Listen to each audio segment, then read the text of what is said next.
Good afternoon to our wonderful audience at home, and welcome to the latest Security Middle East Magazine webinar. Today, I'm very excited to be getting into a very prevalent topic, and that's digital forensics and expediting criminal investigations. We're joined by a global leader in lawful and location intelligence solutions, SS8 Networks.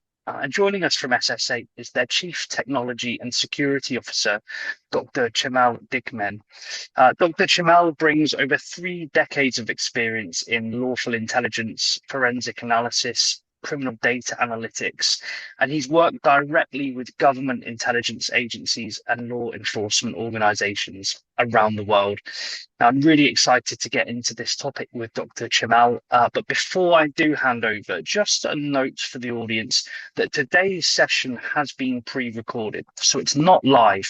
So for any attendees who do have any questions for Dr. Cemal, please enter them in the Q&A function at the bottom of your screen, and we will endeavour to get back to you with some responses and some discussion after today's session.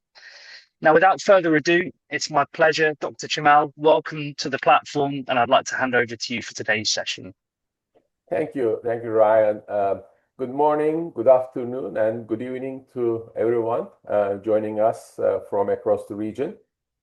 Before we get started, I want to thank the teams at Security Middle East and SS8 for bringing this session together, and thank you all for taking the time to be here. So we have a set of topics, primarily 4 topics that we want to talk about today on our agenda. We'll do a quick introduction about why the data ingestion, AI-powered triage, data sovereignty, and visualization of results. These 4 areas, 4 pillars, we believe are important to the region. And then we'll finish with a case study and then Q&A. If you think about it, nearly everything we do today leaves some sort of digital footprint, such as messages, device connections, financial transactions, geolocation data from your devices or cloud activity, social media interactions, even vehicle telemetry and IoT devices. They generate data constantly.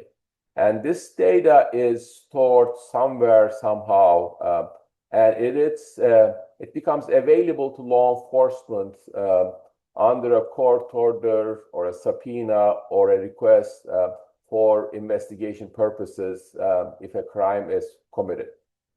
And so this data creates a powerful opportunity to support the law enforcement in their mission to keep society safe.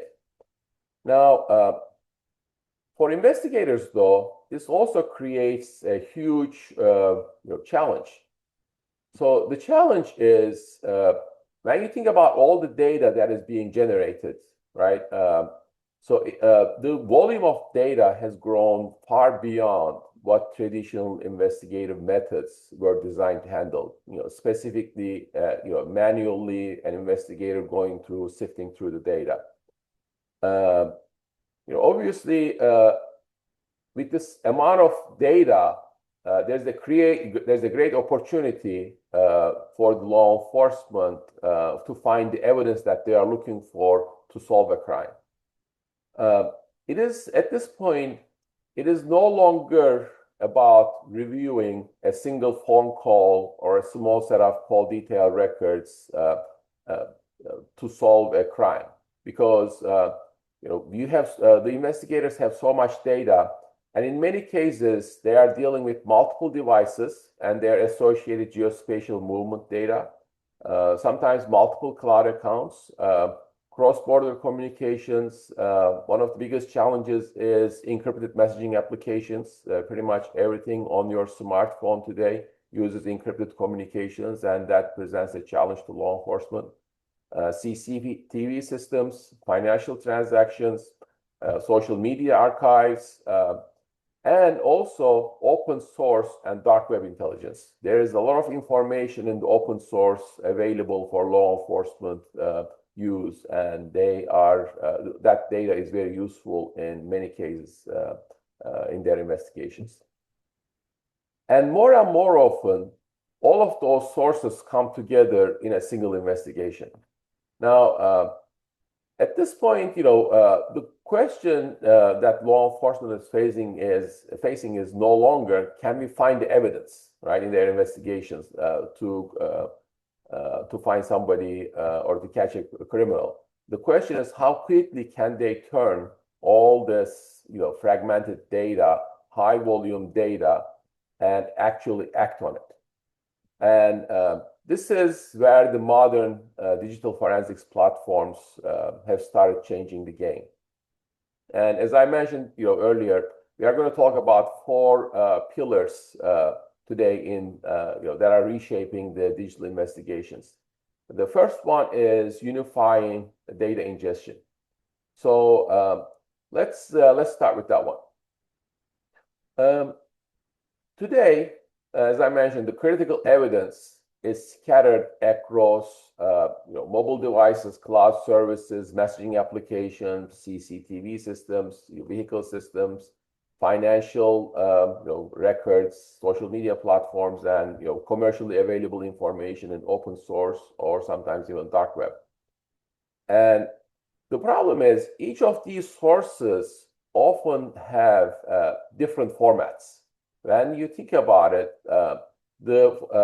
the data that comes, for example, from a mobile device forensics is very different than what law enforcement can receive from a cloud services provider or a CCTV system. So therefore, law enforcement is accessing or collecting these in different formats. And in many cases, there are also different legal requirements to collect this. For example, lawful interception requires, in many cases, a subpoena or a court order versus the information available in the open source does not have the same level of requirement. It's more readily available, or the commercially available information. And historically, the law enforcement and investigative teams have had to rely on specialized tools for each evidence. For example, one tool for mobile extraction. Generally, the tool that they use to extract data from the phone is generally a best tool to view that evidence. Another one is video analytics. They had another tool for that purpose. Financial analysis, yet another tool for that purpose. And if you add open, communications data like comment, SIGINT, and open source intelligence, they have different tools for all of these. And the real issue at this point is operational fragmentation and correlating information between these different data sources. And as a result, the investigator or the analyst, they are spending huge amounts of time exporting data, converting formats from one to another, sometimes cleaning records, such as deduplicating records that are duplicated across multiple data sources, rebuilding timelines for each different data source because every data source comes with a different timeline, and most importantly, cross-referencing identifiers. One identifier they find, they need to be cross-referenced to another source, and sometimes they are just using copy-paste to go from one tool to another one. And they are trying to find manually correlating these findings from these different tools. And I would say in many cases, investigators end up acting more like data coordinators rather than investigators. So every manual process on top of that introduces risk or human error. Such as copying from one side, a piece of information or an identifier from one tool to another. Sometimes missed relationships, delayed leads, and inconsistent evidence handling. And also, one of the most important part is, as you are doing these manually, chain of custody complications are huge. That's why I would say why unified data ingestion became such a foundational part of modern digital investigations. In today, modern forensics platforms can ingest virtually every major evidence type or media and normalize it, make it searchable, and make it easier to correlate for the investigators right away. So this will include, for example, mobile extractions from iOS or Android devices, application level metadata, which is huge these days, especially in the Middle East region, because there are a variety of different messaging applications that are used in the region. Cloud backups, email archives, CCTV footage is also became very prevalent in the region as well.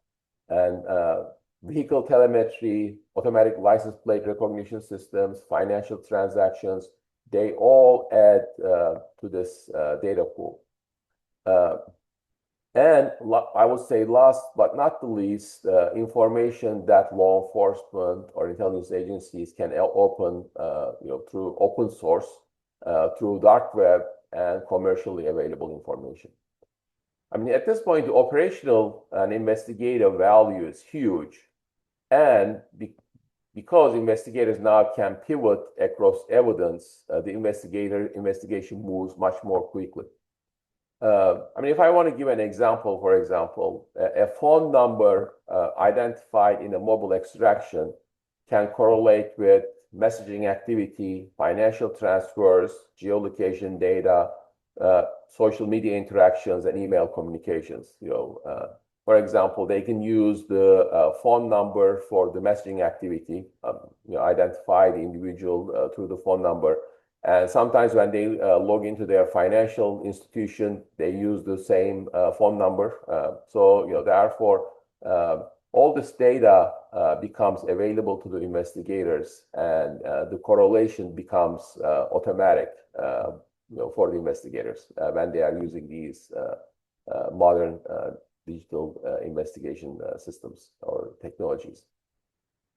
Now, another major advantage we see is continuity across different investigations.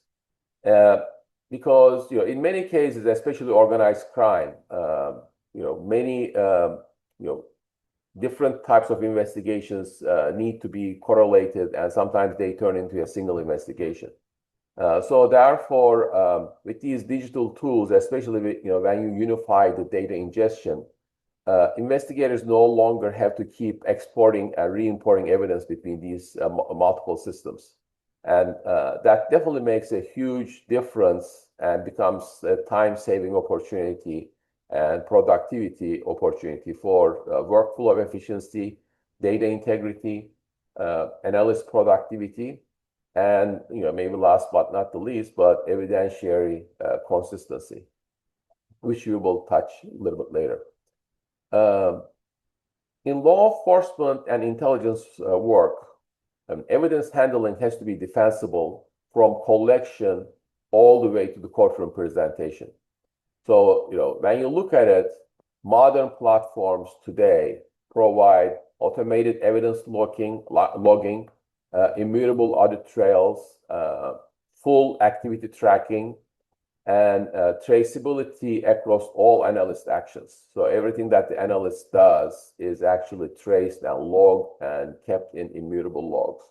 And then also documentation of evidence transformations and creation of reports, and they all become unified, which makes it a lot easier. And that becomes even more important in multinational investigations or organized crime or terrorism, where multiple agencies may be involved. Okay, so I think we talked about unifying data ingestion. Now we ingest the data. What do we do with this data? Now, when you look at it, another major reality or the issue with the investigators or the investigative organization, law enforcement, is the data volume. Majority reality for investigative organizations, manual review simply cannot keep pace with the volume of data. When for example, if you extract a mobile phone extraction can easily provide you, tens of gigabytes of data, which may include millions of messages, thousands or tens of thousands of multimedia files, massive cloud archives, geolocation histories, browser activity, financial transactions. If the law enforcement has access to it, CCTV footage, all those, investigators are expected to work through all this under real operational pressure because there is an ongoing investigation. Time is in many cases of the essence, and investigators have to move quickly. At this point, the issue is not investigators' capability; it is the scale. It's the amount of data. And when you think about it, traditional workflows were built for smaller data volumes or evidence volumes.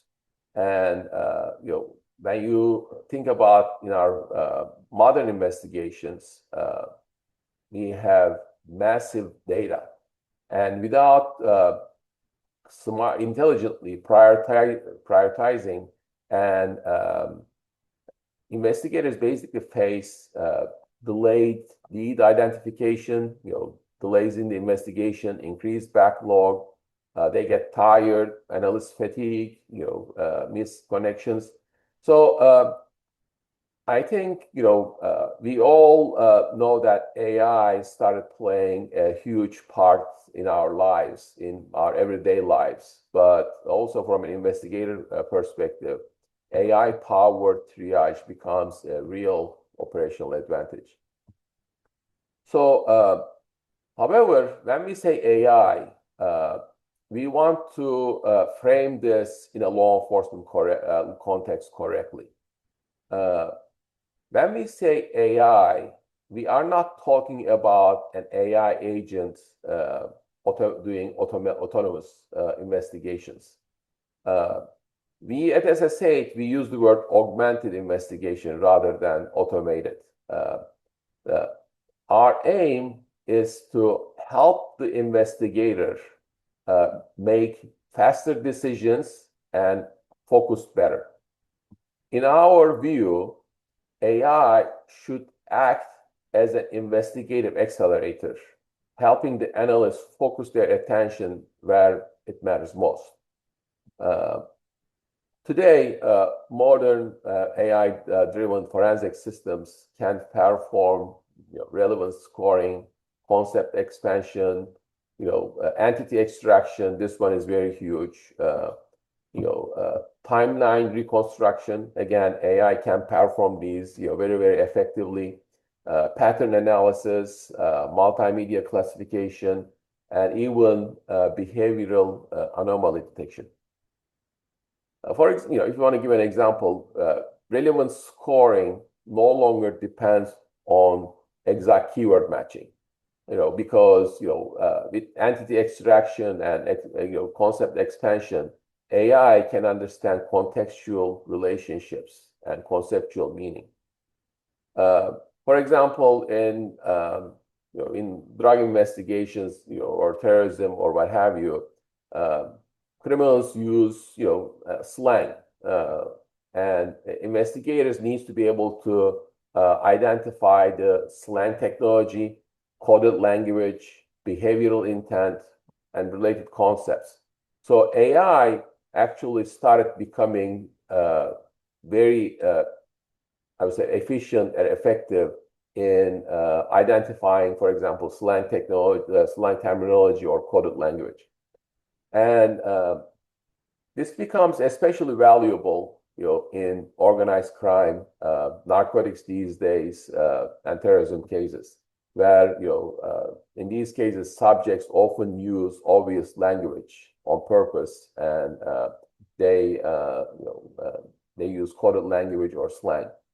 In these cases, AI can automatically identify and organize, for example, names, phone numbers, locations, email addresses, financial accounts, different types of organization, dates, and different types of devices. And I would say, most importantly, they can connect and correlate those entities across multiple evidence sources automatically.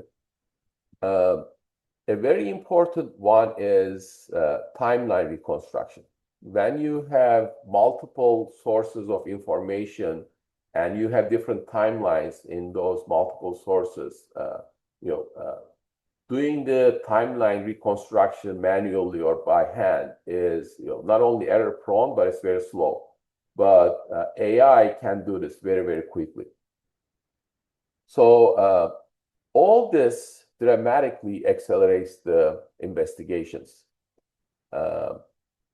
Another rapidly growing area is multimedia analysis. AI became very efficient analyzing audio and video these days.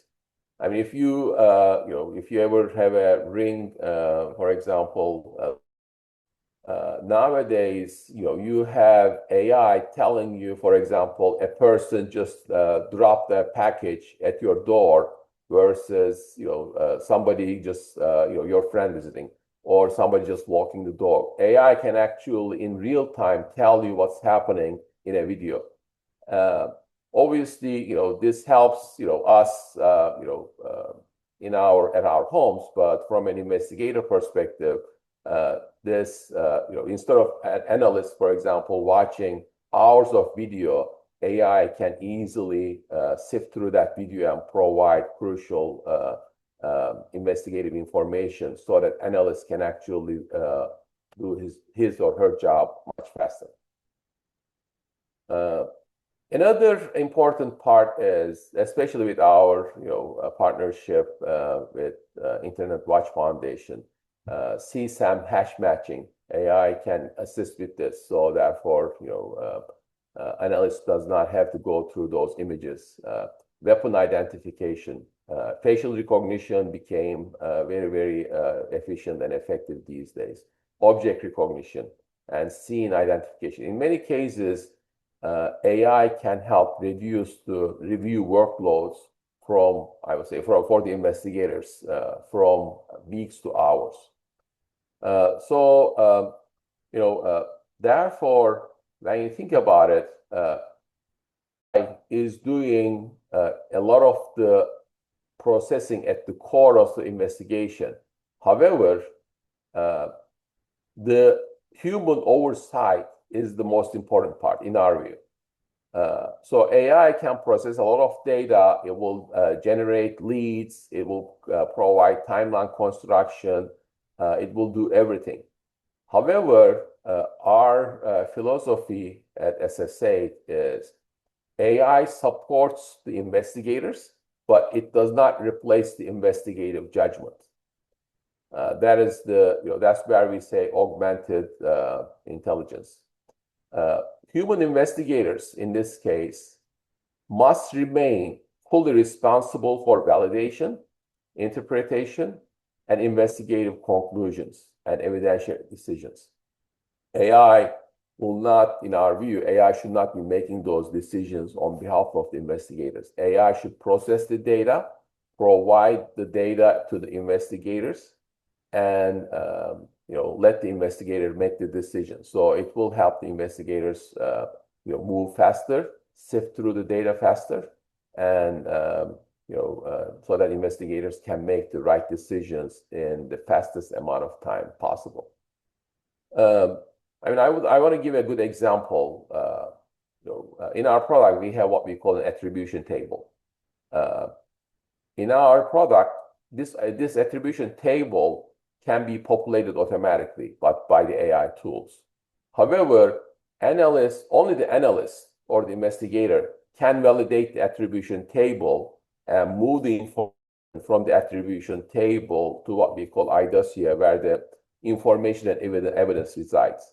So a piece of data found by the AI tools stay at the attribution table until an analyst reviews and verifies that that is accurate and decides to move that to the stored evidence. So that becomes very important for analysts to be the validation and the checkpoint. Okay. Also,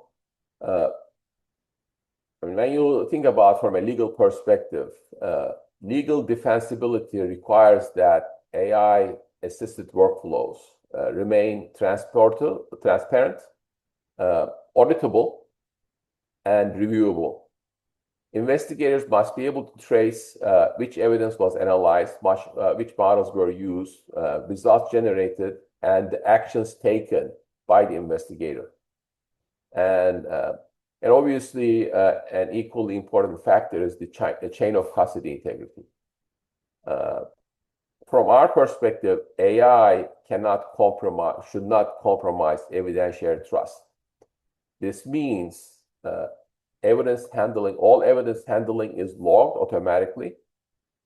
Audit trails remain immutable, and processing history is completely preserved. So I think we believe that the organizations that will succeed with AI are the ones that treat it as a force multiplier for the investigator, not a replacement for the investigator. Okay. And as agencies expand their AI capabilities that are becoming becoming available to them, I think one issue consistently rise to the top, and that is the control over the investigative data itself, where this data resides and how it's controlled, who has access to it. And that brings us to the data sovereignty. Okay.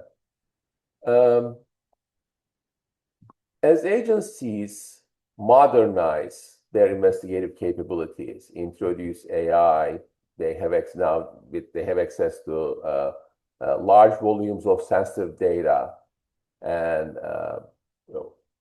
what it becomes important is, where is this data stored? Who controls it? Who accesses it? And how do we ensure that it remains protected under the laws and the operational requirements and the regulations? That is basically the foundation for the data sovereignty. In government, intelligence, and law enforcement environments, it is just not an IT discussion. It is actually a legal issue, a compliance issue, and it's an evidence issue, right? An operational trust issue. When you have data coming from all these different sources, this data often contains personally identified information, what we call PII, right? Sensitive communications. It contains financial records. If there's one, it contains informant information, operational details, and in some cases, classified or restrictive investigative materials. And agencies and law enforcement can't afford any uncertainty about how and where this data is stored, how it is processed, and how it's accessed, and who accessed it. Historically, many investigative tools are basically all tools that law enforcement and intelligence agencies used in the past were designed what we call on-premise deployment. So everything was on-prem, and cloud architectures were not used. However, when as the amount of data grows, and some of this data is coming from open source intelligence, right? Dark web intelligence, those require access to the internet. So therefore, air-gapped on-prem deployment is not sufficient anymore. So at a minimum, there has to be some sort of footprint in the cloud. Therefore, In the past, some agencies required fully on-prem deployments, fully air-gapped systems with zero external connectivity, and and these requirements were often driven by the national laws, regulations, internal security mandates for that agency, and legal standards, evidentiary standards, and operational security concerns. I would say the biggest issue right now is some data sources, such as open source information or commercially available information, we call CAI, they require connectivity to the internet. And so therefore, one of the biggest operational shifts we are seeing globally and also in the Middle East region is agencies can no longer lock themselves into a single infrastructure or on-prem model. They will have to find a way to work in a hybrid model so that when some tools need to require access to the internet, they want to be able to do this in a safe and secure manner. The platforms must be adaptable to meet the sovereignty requirements. Modern, I would say, digital forensics environments, therefore they have to support multiple deployment architectures. And some of the capabilities may still be on-prem, but there has to be some sort of an access to the outside world so that some other data can be brought in. Also, modern investigating environments must align with security frameworks or the regulations. We have CGIS in the US, we have GDPR in Europe, you have national cybersecurity frameworks, basic in every country. You have privacy regulations, data retention laws, and also, pretty much in every country, you have evidentiary handling standards.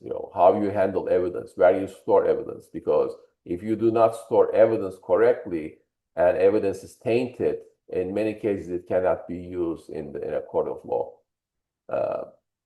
Today, in the past, encryption, security of data at rest and data in transit, encryption was mostly sufficient.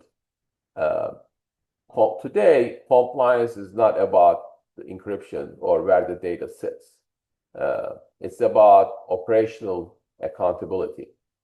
And law enforcement agency, maybe not as much as an intelligence agency, but at a minimum, law enforcement agency must demonstrate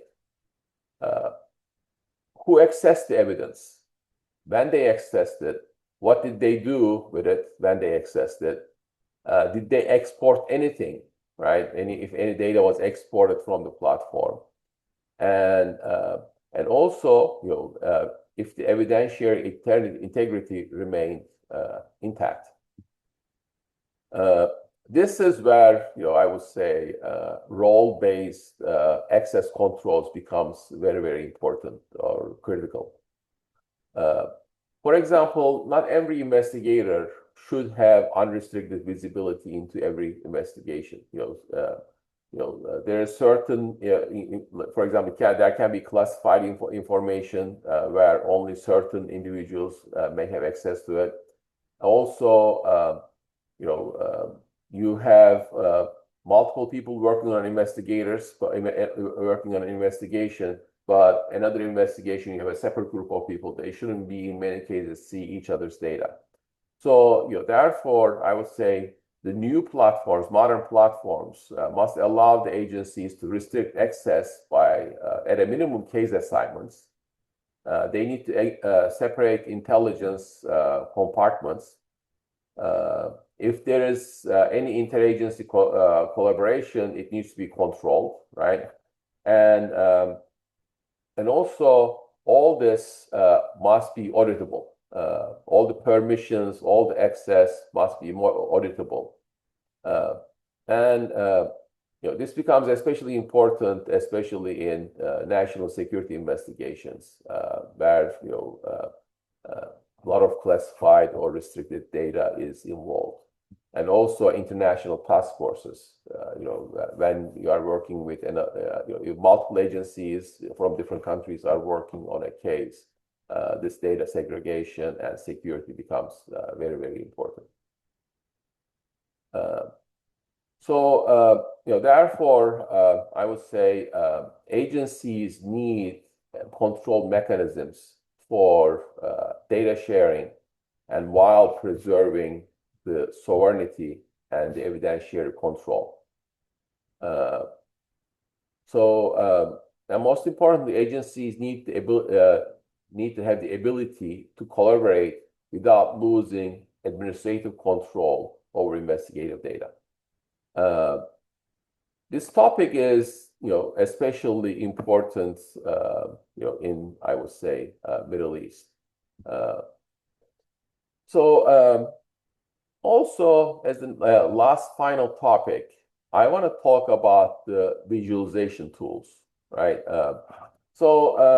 When you look at it, humans, we are visual, entities. We process data visually a lot more effectively. So therefore, visualization tools are very important in an investigation. When you think about it, raw data, does not give the intelligence or an actionable intelligence. It sometimes creates confusion. If think about it, you have an Excel file with a lot of numbers. That does not mean anything to an investigator. If you put it in a chart, it will make a lot more sense. Or if you have lots of call detail records, it may not mean anything to an investigator. You put them on a link chart, investigator can easily see the patterns, who is communicating with who. Especially where right now we talked about massive amounts of data. When you have massive amounts of data, raw data, I would say, creates confusion instead of clarity. Investigators are today dealing with massive amounts of data. This includes financial records, device telemetry, location histories, social media interactions, anything that you can obtain from the open source or dark web. So on its own, each data source is generally telling one part of the story. And how do you stitch it all together? The real challenge is understanding how they all fit together, right? Like a jigsaw puzzle. And this is where visualization becomes operationally critical. This allows, I would say, investigators to transform fragmented pieces of evidence or information into a coherent, investigative narrative that will reveal, for example, relationships, sequences, from a timeline perspective, different types of networks, movements, location is very important, for example, in investigation, and behavioral patterns. In many investigations, I would say visualization speeds up understanding because people, we all process visual relationships much faster than spreadsheets or raw data. You can see relationships in a link chart a lot better than looking at an Excel spreadsheet, for example. So therefore, modern investigative platforms need to align communications, device activity, financial transactions, geolocation data, open source intelligence, all into a unified chronological narrative. And instead of building, for example, events across disconnected systems, copying, pasting data from one another, and building timelines from each data source separately. This all needs to happen on a single platform, what we call single pane of glass for the investigator. Especially when you are dealing with organized crime and human trafficking, cybercrime or terrorism. These are all coordinated criminal networks. So that's when these tools become extremely important.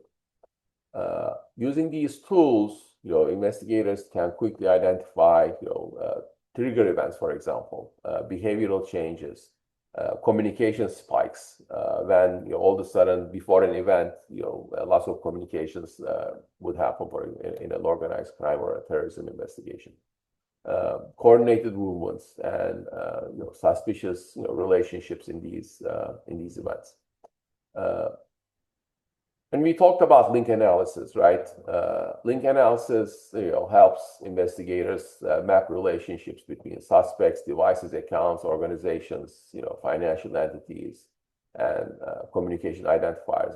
You are able to clearly see who's communicating with who, rather than looking at raw data. And it helps expose, for example, hidden intermediaries and indirect relationships.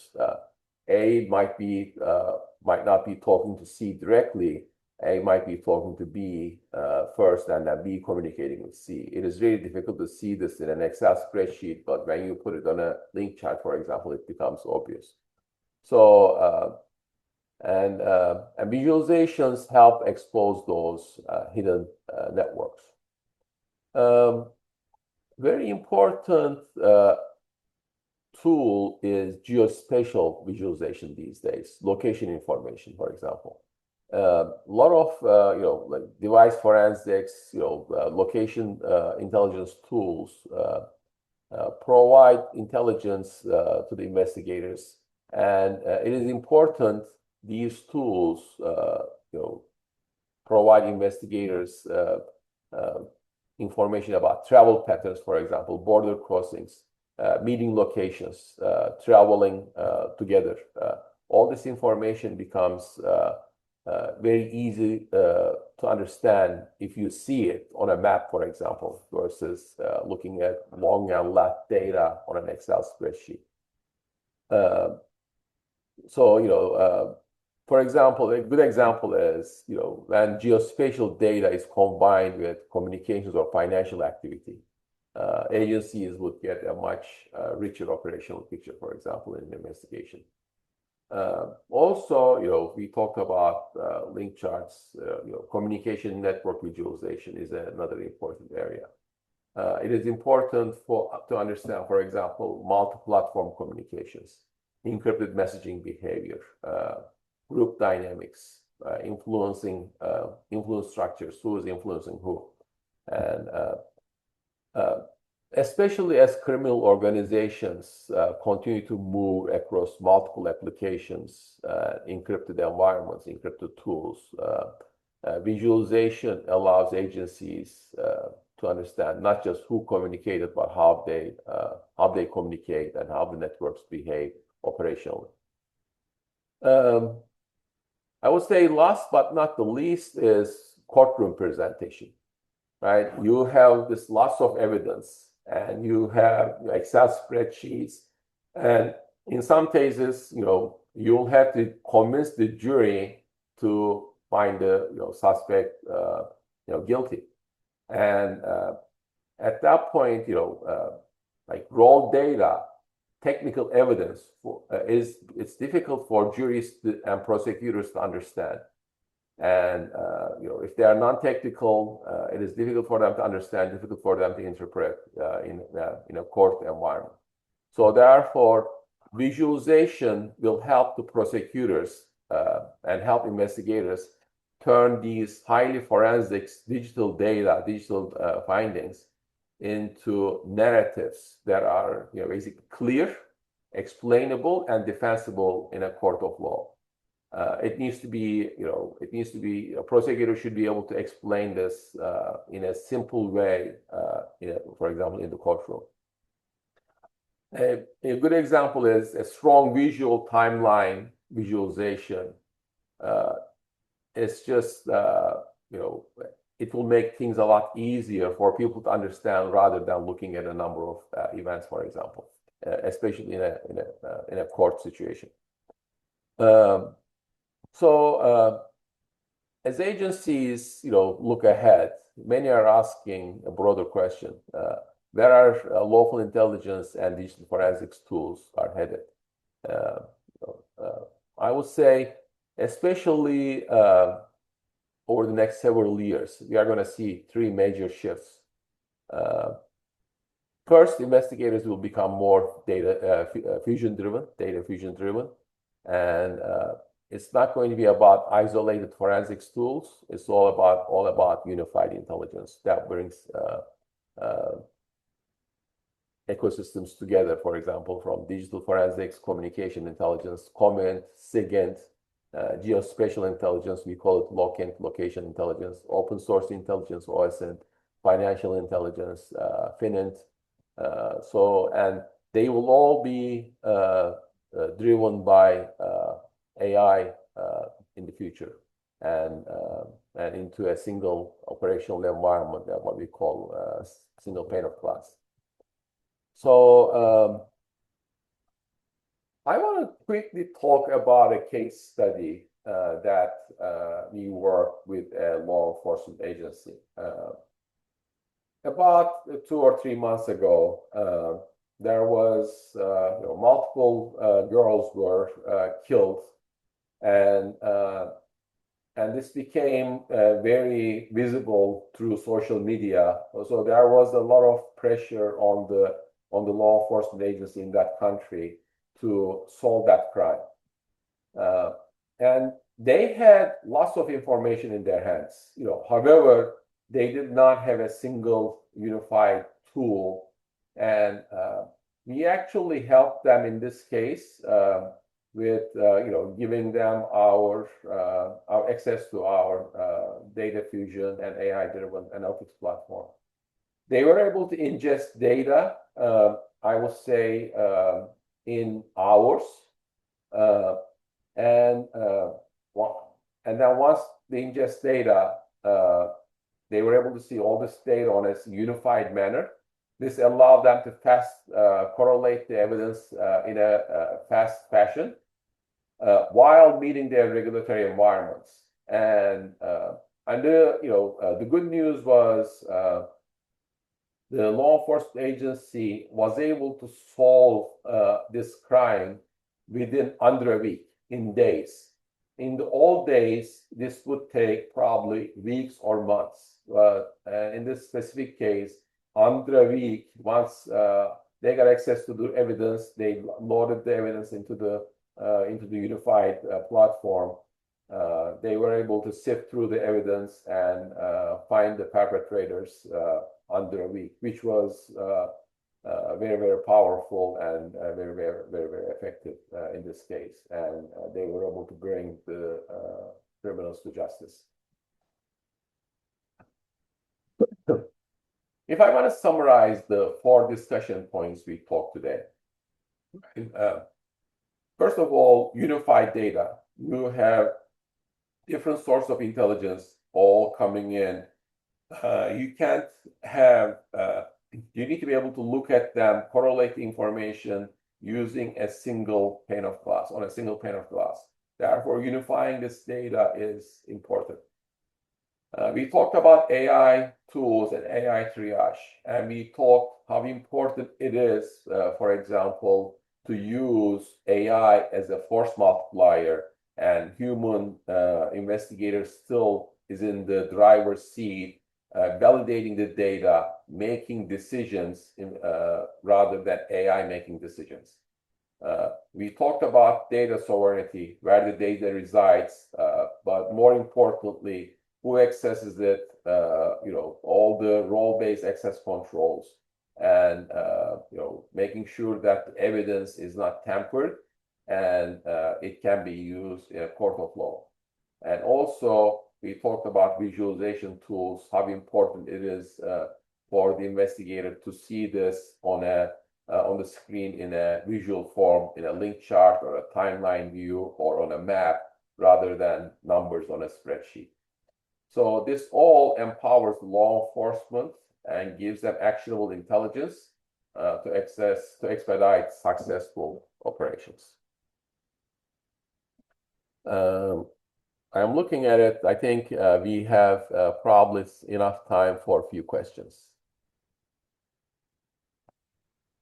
Right. Yes, most definitely we do, Chamal. Wow. Thank you so much for that. Truly comprehensive, really cutting to the core of this is a really prevalent topic, and insightful as well, Chamal. So thank you very much. There's a lot to unpack there. But like you say, I do think we've got a bit of time for some questions. So you've touched upon four key points there, as you said, that the visualization tools. You've explored unifying data platforms for investigators, AI-powered triage, and of course, data sovereignty and the key regulatory requirements for that in the Middle East region. Um, Jamal, you touched upon what you called bringing everything onto a single pane of glass. So unifying data ingestion for investigators. In your personal experience, like we said at the start of the call, over 3 decades of experience, what's the biggest operational advantage when moving to a unified data platform instead of investigators relying on multiple forensic tools? I would say the biggest operational advantage is speed through correlation, right? You have these huge amounts of data. You have to quickly analyze this data, which are coming from different data sources. When evidence lives in isolated tools, every relationship must be manually discovered, and however, it takes enormous amount of time for the investigator to analyze evidence, identify, find the identifiers important, you know, uh, move them to another tool, copy pasting. That takes enormous amount of time. Unified Fusion platform changes that operational model completely. Instead of doing everything manually, um, the once you have all the data in a single pane of glass, investigators can immediately pivot across devices, accounts, locations, financial records, communications. So this will dramatically shorten time, what we call time to intelligence. I would say, once the evidence is, centralized, you can easily prioritize them and also visualize them and correlate them. I think that is the most important part. Definitely. Thank you. And you've also spoken about the use of AI as an investigative accelerator. Um, AI is such a buzzword lately, Chamal, and naturally there's a lot of caution about the integrity, the legal defensibility of AI as a tool in these kind of scenarios. How is SS8 balancing AI powered triage with human oversight and chain of custody requirements? And I would say our philosophy at SS8 is very, very clear. AI supports investigators, but it does not replace the investigative judgment. That's why we call it augmented intelligence. Human investigators fully remain responsible for validation of the data, interpretation of the data, and evidentiary decisions. We are all through automating everything, but taking a piece of information and making the decision that will become evidence, that is a manual click that has to be done by a human investigator. Definitely, I And think that's a really that is I would say that's probably the best way to explain it. yeah, there has to be that sort of human oversight as well in order Right. to Exactly. have that defensibility. Now, data sovereignty as well, Jamal, that was a key part of your presentation. Now, that's a very important topic in the Middle East region, particularly for governmental and for law enforcement agencies. What are the sort of deployment approaches agencies are asking for in this region, and why? And you are right, especially in Middle East these days. We all see what's happening. So data sovereignty is critical. And I would say in the past, most agencies were requiring fully on-prem deployments. But as I mentioned, some of these tools will require access to the internet. So by some means, we would have to come up with a hybrid technology where, using data diodes or whatever, still maintain the two separate systems, for example, high side and the low side, right? High side is where the classified information remains. Low side is where you connect to the information. But there has to be some sort of mechanism and security. Simple firewalls are not sufficient anymore, but data diodes or other types of tools that will separate them.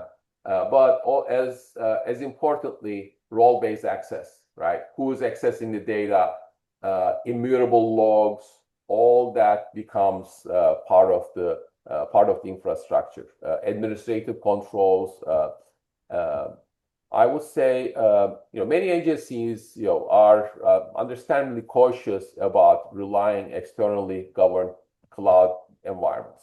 We all understand that, and especially putting your sensitive national security data or law enforcement operations in the cloud. Everybody has concerns about that. But at the same time, they want the flexibility, right? So therefore, they don't want to compromise investigative capability in order to maintain sovereignty. So therefore, and they want both. So therefore, we have to find a balance between operational capability and sovereignty control. And therefore, these hybrid models are becoming more and more prevalent these days. And to make sure that high side and low side are separate. Okay, thank you, Cemal. And I think probably one final question from me, which encompasses many different aspects of your presentation as we look towards the future of digital forensics and lawful intelligence. There is so much more that comes into play now: encryption, dark web activity, IoT devices, and huge volumes of digital evidence. Where do you see lawful intelligence and digital forensics heading in the next 3, 5, 10 years? And you said it correctly, right? Open source intelligence, dark web activity, information that are coming from IoT devices, they all create massive volumes of digital evidence. Location information, that's especially in the region, our customers are looking at location as a significant source of intelligence. I believe we are going to see three major shifts over the next 5 to 10 years. First, and it's already happening today, but investigations will become more fusion driven. Like until about a couple of years ago, agencies were using isolated tools, copying, pasting data, using data sticks. But right now, it's all about unified intelligence that are going to bring digital forensics, comments, SIGINT, OSINT, geospatial location intelligence, FININT, financial intelligence, all on a single platform. So I think they'll all come into place in a single operational environment. And second, and this just started happening, but AI will become deeply embedded in these platforms. Obviously, as I mentioned in the previous section or the question, it has to be augmented. It needs to make the investigator more efficient, effective, but not replace the investigator. But we will still we are going to see AI becoming more and more prevalent, and that is not something that that's going to go away. It's going to get more and more. AI is going to get more and more used. And third, they will become investigation platforms and environments will become more real time and predictive. Digital forensics is becoming very prevalent. Open source intelligence, dark web, commercially available information. It is all available to the agencies. So therefore, we are going to see in the future, we are going to see more continuous intelligence correlation, near real-time investigative visibility, and cross-domain monitoring. And I would say predictive, even though I am cautious about this one, but predictive behavioral analytics. But it is going to happen. Probably it will take a little bit longer than the others, but it is. I think it will eventually happen. Mhm, mhm. Wonderful, wonderful. Thank you very much, Jamal. It's like I said earlier, it's been really comprehensive. Such an important topic in the world of digital forensics, where we do live in a world where almost every aspect of human activity leaves some kind of digital footprint. So the way that you've put this together, it's so clear how important it is for investigators to have unified intelligence tools there on that single pane of glass that you spoke about, and of course the impact of AI and what that's saying today and how it's impacting the future of intelligence of digital forensics is incredibly thought provoking. So again, thank you very much for taking the time to present on this today, Jamal. For the audience who are tuning in, like I said at the beginning, this is a pre-recorded session. We still encourage you to submit any questions into the Q&A section at the bottom of your screen. And what we will do with those is ask Dr. Jamal and his team to reach out to you afterwards to answer any questions and have any further discussions off the back of this call. So thank you everyone for tuning in today, and one final thank you and goodbye to yourself, Dr. Jamal.